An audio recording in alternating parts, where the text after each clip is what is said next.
Kumihimo is a Japanese braiding technique that enables you to create custom cord to match any project.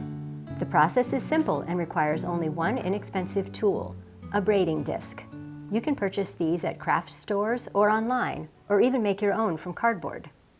You'll also need braiding material. This can be any thread, cord, or yarn. For a perfect match to a project, consider unraveling threads from its fabric. Here's how to make a 16-strand braid, which is a complex rope-like cord. It looks difficult, but it's quite simple to do. Start by cutting the braiding material. Make each strand 4 times as long as the desired finished braid. Fold each strand in half and gather all the strand's folded ends together. Join the folded ends in an overhand knot, or tie them to a ring if you want to make a keychain, a lanyard, or a similar item. Place the knot through the disc's hole and arrange the strands in the slots. From folding the 8 strands, you now have 16 strands to braid.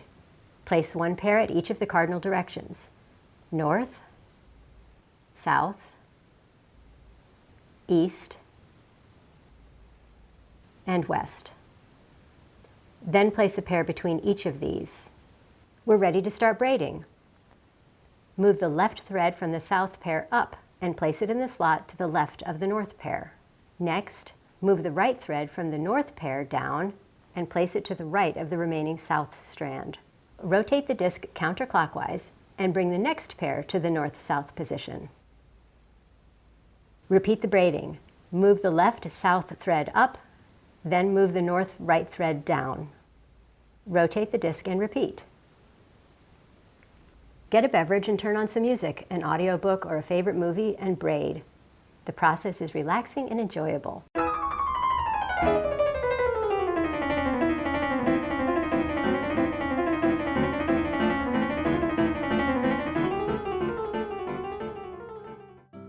When you've finished braiding, the cord can be used as trim, piping, or to make one-of-a-kind frog closures and ball buttons.